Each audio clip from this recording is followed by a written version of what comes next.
Hello दोस्तों, स्वागत है आप सबका का इस वक्त की लेटेस्ट अपडेट में। दोस्तों, जेएसएससी सीजीएल पेपर लीक मामला का एक बड़ा पर्दाफाश यहां पर आपको देखने को मिलेगा। एसआईटी रिपोर्ट के मुताबिक प्रश्न सेटर प्रोफेसर का ही पति अभ्यर्थी निकला। आइए इस वीडियो में हम लोग जानने का प्रयास करते हैं। सबसे पहले आपको यहां पर दिखा देते हैं सीजीएल परीक्षा पेपर लीक। ठीक है, अब ये जो है यहाँ पर आप देखेंगे पुलिस की एसआईटी ने अब तक जांच रिपोर्ट सार्वजनिक नहीं की, और उससे पहले दैनिक भास्कर में पढ़िए रिपोर्ट में क्या और कैसे हुई गड़बड़ी। जो गड़बड़ी हुई थी उसके बारे में ये लिखा गया है, पेपर सेट करने वाले प्रोफेसर का पति खुद अभ्यर्थी, उसने पेपर सेट करने में भी की थी मदद। विस्तार से खबर को जानेंगे, रिपोर्ट में क्या क्या दावा किए हैं उसको देखेंगे, कौन सा अभ्यर्थी है, क्या नाम है, सब चीज़ यहाँ हम लोग जानने का प्रयास करेंगे। जेएसएससी सीजीएल की परीक्षा 2023 के पेपर लीक मामले में बड़ा खुलासा हुआ है।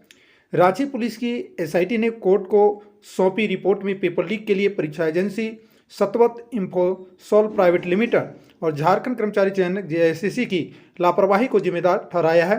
रिपोर्ट में कहा है कि छापाखाने से लेकर रांची ट्रेजरी में पेपर रखने में भारी सुरक्षा चूक हुई। ट्रक से पेपर उतारकर ट्रेजरी में रखने के दौरान कई कर्मचारियों और मजदूरों को लगाया गया था। उसके बाद हुआ क्या था दोस्तों कि सभी मोबाइल लेकर ट्रेजरी के अंदर गए थे, जहां सीसीटीवी कैमरे भी नहीं थे। भास्कर के पास उपलब्ध एसआईटी की जांच रिपोर्ट के अनुसार पेपर लीक के पीछे कई गड़बड़ियां हुई।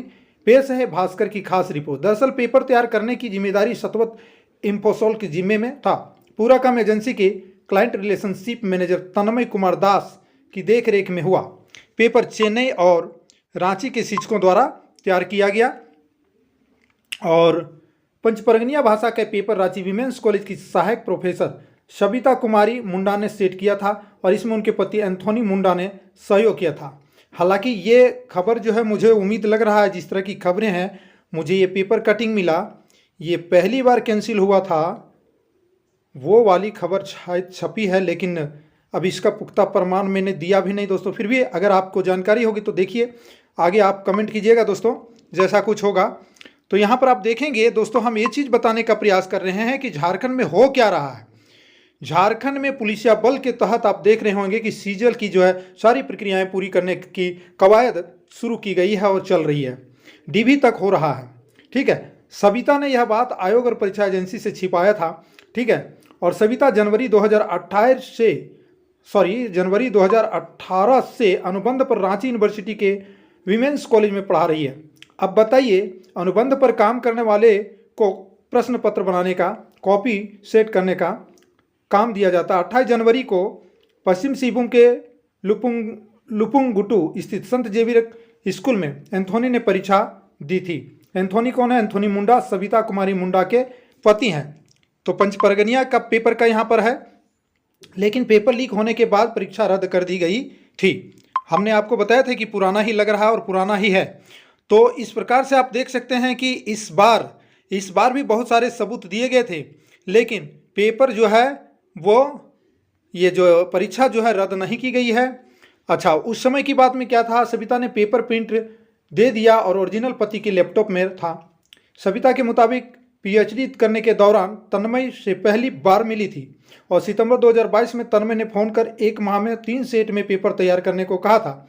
सिलेबस व्हाट्सएप पर भेजा गया और उन्होंने इसे पति की मदद ली और पेपर पति के लैपटॉप पर तैयार किया गया और इसका प्रिंट आउट तन्मय को दे दिया गया, जबकि ओरिजिनल पेपर लैपटॉप में ही था। 1 माह बाद तन्मय ने फिर 3 सेट में पेपर तैयार करने को कहा। पेपर तैयार होने पर एंथोनी लैपटॉप लेकर बस स्टैंड पहुंचा, जहां तन्मय ने पेन ड्राइव में पेपर कॉपी कर लिया और मूल पेपर लैपटॉप में छोड़ दिया। पेपर सेट करने के लिए कोई लिखित एग्रीमेंट भी नहीं था उस वक्त। ठीक है, बस फोन पर बात हुई थी। प्रिंटिंग का ना सीसीटीवी फुटेज मिला, ना ही एसओपी। सबसे पहले यहाँ पर आपको दिखा देते हैं कि पुलिस ने सतवल इंफोसेल के नेटवर्क को कोऑर्डिनेटर ए अरविंद से पेपर की छपाई के जो है यहाँ पर छपाई के दौरान सीसीटीवी फुटेज मांगा। उन्होंने बताया कि डीवीआर में सिर्फ 15 दिन का वीडियो फुटेज स्टोर रहता है, तब तक फुटेज नहीं है। पुलिस ने कंपनी की सीईओ सुनिधि रमेशन से परीक्षा संचालन को लेकर तैयारी एसओपी मांगी, तो बताया कि ऐसा कुछ तय नहीं है। इन मामलों को सिर्फ आप देखिए दोस्तों, पुलिस बोली एजेंसी पर आपराधिक केस दर्ज हो, रिपोर्ट में कहा गया है कि प्रश्न पत्रों की टाइपिंग, छपाई, पैकेजिंग, भंडारण की जगह सीसीटीवी की निगरानी में होनी चाहिए, जो नहीं किया गया। ऐसे में कंपनी के अधिकारियों के खिलाफ साक्ष्य नष्ट करने का आपराधिक मुकदमा दर्ज करना चाहिए। ये सब हुआ था और जो साक्ष्य मिला था, रिपोर्ट का जो दावा था, अगला बार की बात है, मुझे पूरा उम्मीद हो गया। रिपोर्ट में दावा इन मामलों में किया गया था। नजरअंदाज एसआईटी 14 फरवरी को चेन्नई के पेरुगुंडी के करीब के राजीव नगर स्थित सतवत इंफोसल के प्रिंटिंग प्रेस पहुंची। निरीक्षण में पाया गया कि प्रिंटिंग वाले कमरे के दरवाजे में छेद था, जहां से आसानी से पेपर बाहर फेंका जा सकता था। दूसरा है, पेपर तैयार करने की जिम्मेदारी एजेंसी के अधिकारी मधुमती व कुलंदई एसू पर थे। इनके नेतृत्व में 20 लोगों ने पेपर की छपाई की और प्रिंटिंग प्रेस जाने से पहले उनका मोबाइल जमा करा लिया जाता था, लेकिन मशीन की खराबी ठीक करने पर कारीगर 3 दिन मोबाइल लेकर अंदर गया और कुछ तस्वीरें भी खींची। तीसरा था, 3 लिफाफे में जेएसएससी को 3 सेट दिए गए थे, जिसमें एक सेट का चयन कर जेएसएससी ने तन्मय को दिया था। तब जेएसएससी ने विशेष सतर्कता नहीं बरती। चौथा नंबर, प्रिंटिंग प्रेस के मेंटेनेंस मैकेनिक और प्रवीण ने बताया कि कई बार छपे पेपर को मैनुअली हैंडल किया गया। वहीं एक कर्मचारी राजेश कई बार छपाई वाली जगह जाता था और मोबाइल से मशीन आदि की फोटो लेता था। 5वां नंबर, 11 कंटेनर से पेपर व 3 कंटेनर से ओएमआर शीट रांची भेजा गया। एजेंसी के कर्मचारी ही साथ थे, कंटेनर की सुरक्षा की व्यवस्था नहीं थी। छठा में, रांची पहुंचने पर पेपर व ओएमआर शीट जेएसएससी व ट्रेजरी अफसर की मौजूदगी में रांची ट्रेजरी में खा गया। बाहर तो वीडियोग्राफी कराई गई, लेकिन अंदर वीडियोग्राफी नहीं हुई, जबकि कर्मचारी व मजदूरों के पास मोबाइल थे। तो इन लापरवाहियों के बीच अगला परीक्षा जो है रद्द किया गया था, ठीक है, 28 जनवरी वाला।